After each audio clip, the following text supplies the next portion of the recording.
Good morning, church. Pastor Keven Newsome here, continuing the series on the generations of the church, understanding those generations, how they have influenced church in the past, present, and future.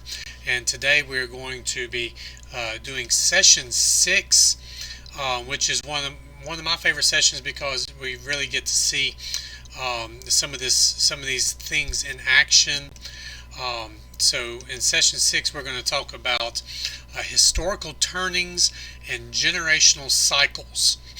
So most of what I'm going to be talking about today is based on the work of Strauss and Howe in a book they wrote called The Fourth Turning back in 1997. And I'll give you the information about this book at the end of this session. In this book, their research involved studying the course of history, and what they have documented is a series of cycles in history, which they call turnings, and they have identified 4 archetypes of generations that correspond to these turnings. And each historical turning is affects the generations in specific ways, and the generations then in turn affect the next historical turnings accordingly. So I mentioned generational archetypes early on, and we talked about those, and I'm going to repeat that from session 2 about these generational archetypes. So there are 4 archetypes, and they represent very broad characteristics to describe how these generations influence society, history, and the coming generations. And so they correspond to these historical cycles. And I'm going to be discussing that now. As you see the slide from session 2 where I said I'd be discussing later. Well, that is now. And here are the 4 generational archetypes that I presented to you in session 2, and as I was going through each generation, I gave you the archetype of each generation. So there are 4 main ones. Prophet generation, broadly speaking, there are idealists. The nomad generation, broadly speaking, are reactive. Hero generation, broadly speaking, are civic, and artist generation are adaptive. All right, so now we're going to get into some very specific things about these archetypes in a moment, but to understand these archetypes a little bit better, we've got to talk about these historical turnings, or these cycles. So there are 4 cycles of history: a high, an awakening, an unraveling, and a crisis. And if you've been paying attention, you could probably guess that for the past 20 years or so, we have been in a crisis era of history, and which means that cycle will then start over, and we are on the cusp of the new cycle beginning, which will be a high cycle. So highs are characterized by strong institutions, weak individualism, and a confident society. They are built by middle-aged hero generations and perpetuated by artist generations. That'll mean more in a minute when we get to some of this. The prophet generations are the children of a high. When we get into an awakening, we have an attack on institutions and a lack of individuality. Individual freedom and thought championed by the prophet generations. Nomads, the nomad generations are the children of this time period and struggle to establish identity apart from their parents, who are the prophet generation. We then come to an unraveling time where we have weak institutions, strong individualism. It's the opposite of a high. The prophet generation enjoys the fruit of the awakening that they work to build. The nomad generation, they're not easily satisfied. They're still seeking identity. And the hero generation are the children of an unraveling time. And just so to put this in the context, millennials are our current hero generation. So if you think about the time period when they were children, That would have been the unraveling time. Which brings us to the current time era, the current historical era, which is a crisis, which is the result of the unraveling, where institutions are being destroyed and are being rebuilt. And so on the backside of these institutions being rebuilt, we see strong institutions in the next high. Crisis eras are largely led by young adult heroes. Those are the millennials. And if you think through this, during the past 15, 20 years, it is the millennial generation that has mostly been attacking and trying to tear down institutions and trying to rebuild them the way they think they should be. During the crisis, an artist generation is the children of a crisis generation. The current generation, Generation Z, are an artist generation. They are currently our child generation. So when we put this in context with our generation archetypes, so I show here, here's the prophet generation. Idealists, they're dominant. They see institutions as a poor substitute for individualism. They're born at the end of a crisis. They're children of a high period, and they come of age during an awakening. They have a desire to reshape society as young adults. So our prophet generations are the baby boomer generation. If you look at how this describes the prophet generation and compare it to the baby boomers and how they try to reshape society as young adults, it might make a little more sense. Our next prophet generation are just now being born. They don't have a name. You might see them called Generation Alpha. That's just because they haven't been named yet. I'm calling them the new prophet generation. After the prophet generation comes a nomad generation. We have two nomad generations you might be aware of, the lost generation and Generation X. They are reactive and recessive, whereas their parents are dominant. They rely on others for identity. They are underprotected children of an awakening period. So if you think about the awakening period, when the prophet generation was coming of age, we're looking at the 60s and the 70s when they were young adults coming of age. And so the Generation X were children during the late 60s and 70s, and they come of age during the unraveling, the 80s and early 90s. They should be adult leaders during an unraveling period, especially as they get older, but they are not. They tend to become reluctant leaders during the crisis, which is this period right now. So if you think of those who are about between the ages of 45 and 60, those would be our Generation X, our nomad generation, and so we see some of them becoming very reluctant leaders during this past 15-20 years. Lost generation, Generation X are the two nomad generations we have here. If you want to really see these generations in action, sort of just get sort of a fictional account of these generations in action. The lost generation, of course, F. Scott Fitzgerald's The Great Gatsby. There's been some good movies made off of that. Of course, it's a book as well. Is the quintessential representation of the lost generation. If you want to read or watch the lost generation in action, read F. Scott Fitzgerald's The Great Gatsby.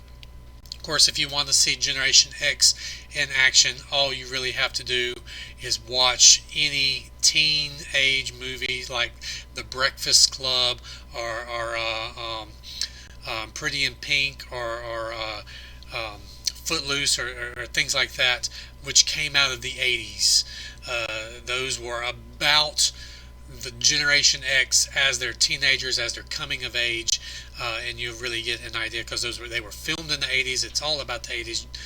Watch an 80s teen drama, teen movie of some sort, and you'll get an idea of how Generation X grew up. Next generation is a hero generation. They are civic. They are another dominant generation. Our current hero generation are the millennials. The hero generation takes charge during the crisis. They tear down institutions during the crisis and they begin to rebuild them for the next high.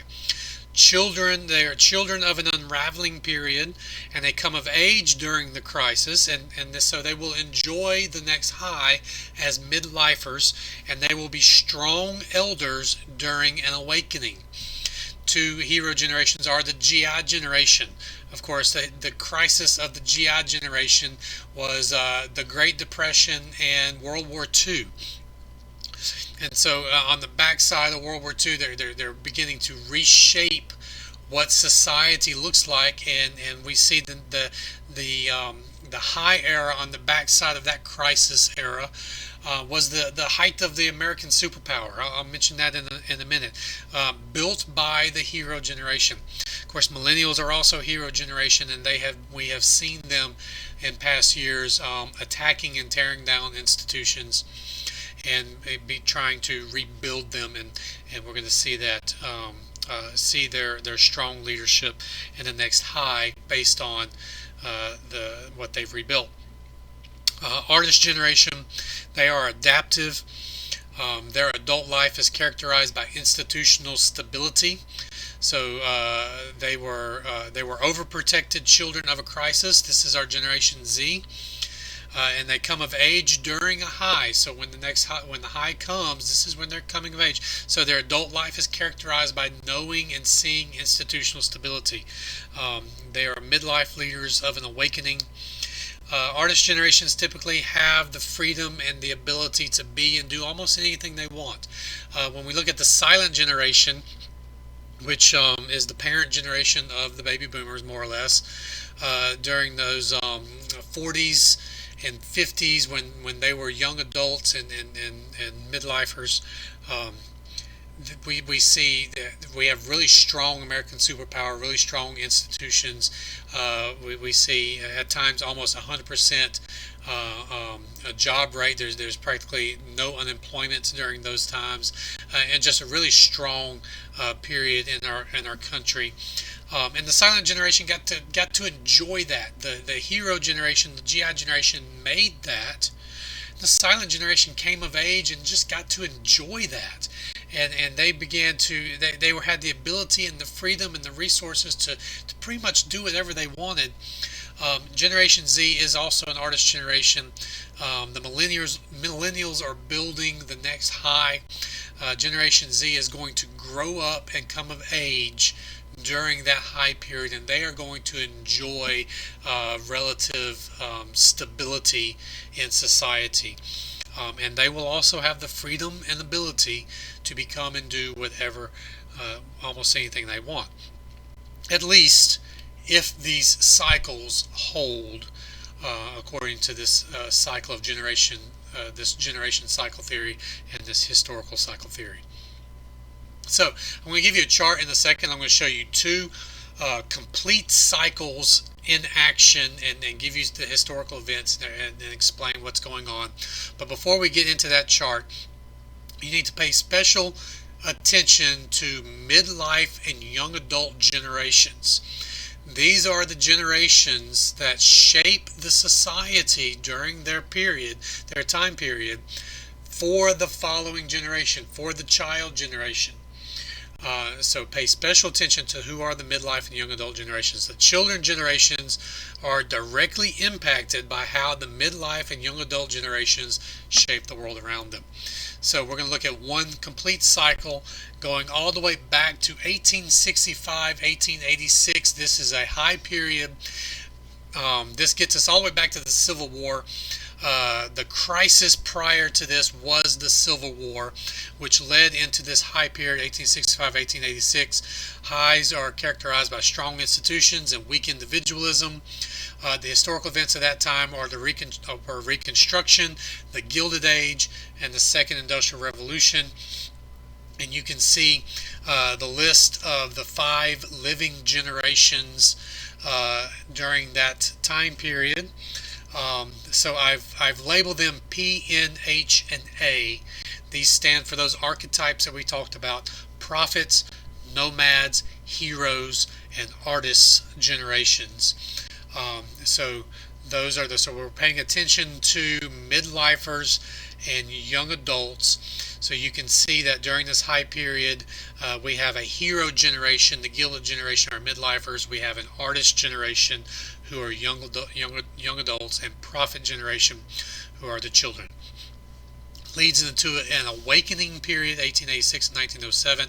Awakenings are characterized by an attack on institutions. Individualism is championed in place of strong institutions. So during this awakening period, we have, of course, the Third Great Awakening, huge spiritual revival across the land during this awakening period, and also the rise of labor unions, where the institution of big business and big labor is attacked, and the rights of the individual workers are championed. And you can see our list of generations and where they are right there. Paying attention to midlifers and young adults, progressive generation, missionary generation. Those are the artists and the prophets there. And of course, now we see the lost generation coming in as children. So we're gonna watch that as well. We come into our next period, which is an unraveling, 1908 to 1928. Unravelings are characterized by weak institutions and strong individualism. The historical events during this time are World War I and Prohibition. I think the era of Prohibition is really indicative of this weak institution and strong individualism, and what we got going on there. So, looking at our generations, of course, the prophet generation, missionary generation were midlifers. The lost generation are now young adults. And so now we're getting into the period that you will find that the Great Gatsby that I mentioned, F. Scott Fitzgerald's The Great Gatsby, takes place during this period when the lost generation were young adults. GI generation are the children of this period. Bringing us to the next crisis, 1929 to 1945. Crisis period is characterized by social and cultural crisis. During this time, institutions are torn down and are rebuilt. And of course, during this crisis period, we experience the Great Depression and World War II. And we can clearly see how so many institutions during the Great Depression and World War II, all of these things coming out of the unraveling were basically torn down and rebuilt and made stronger. During this time, the lost generation are midlifers. The GI generation are young adults. These are the hero generations. This is the generation that went off to fight the war, and the children they left behind during the war are the silent generation. So that is one full cycle.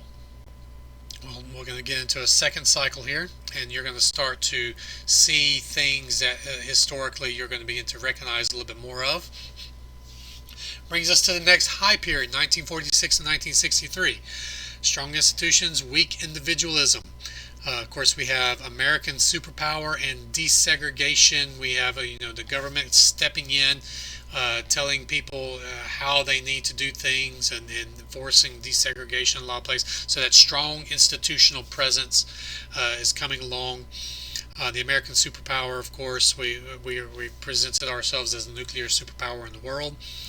Our generations pay attention to the midlifers and the young adults. Midlifers are the GI generation. The young adults are the silent generation. So young adults got to enjoy this strong institution, this high period as young adults, as they're having children. Now, a note about the baby boomer generation. Now, it is true that a lot of soldiers, part of the reason we had such a huge baby boom is that a lot of the GI generation, when they came home, they expanded their families. So there are a lot of baby boomers who would be children of the GI generation. But silent generation would have been the ones that were children during the war. Brings us to the next awakening period, 1964 to 1983. Institutions are attacked. Individualism is championed. We have the consciousness revolution, Vietnam. If you think about things that are going on between 1964 and say about 1980, with the Cold War and the hippies and draft dodging and all of this of Woodstock, you can clearly see that there is an awakening happening. We have the Jesus movement is sort of a revival movement that's happening in the church during this time.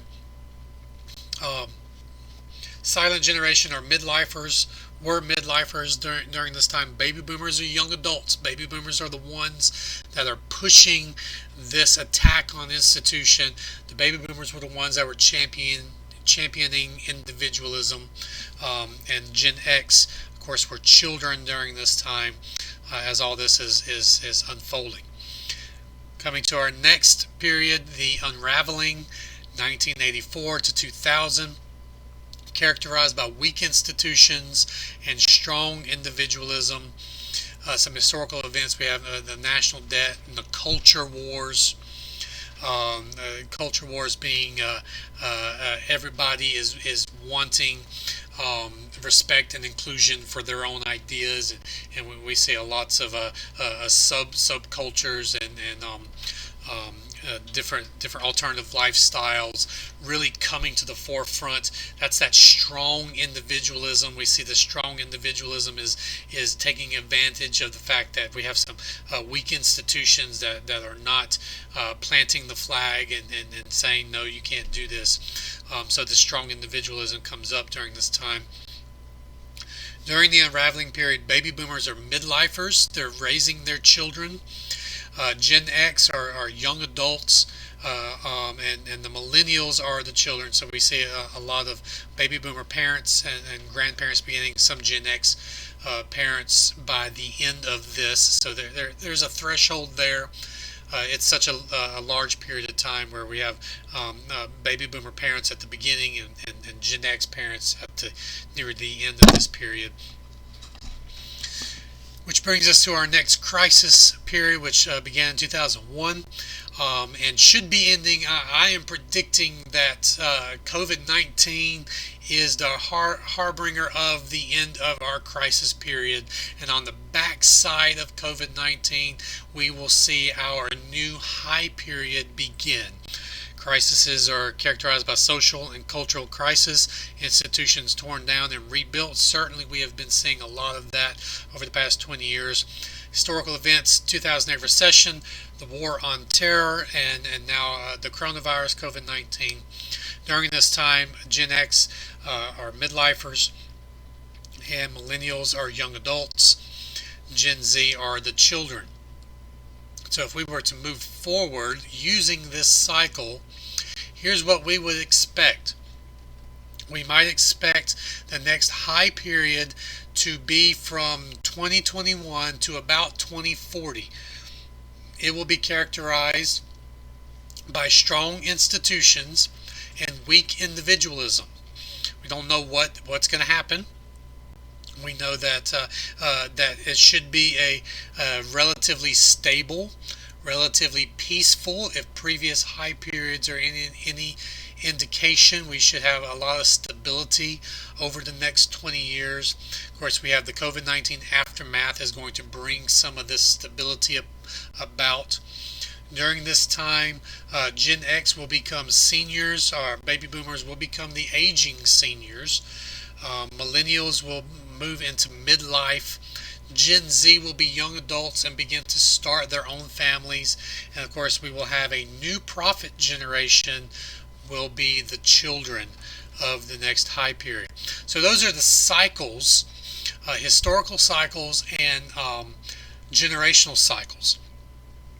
And in the next session, I'm going to bring these cycles into the church and show you how these cycles have affected the history of the church, and how the church has responded to some of these cycles and some of these events in in a cyclic way itself. So the church responds in some specific ways that I've seen. And Strauss and Howe, if you want to read their book, is The Fourth Turning. This is where I got a lot of the cycle information from. You can look that up. The scope of their book does not include church. This is not a religious book. It does not include the church at all, or the history of the church, or how churches respond to cycles. That information is research that I did myself.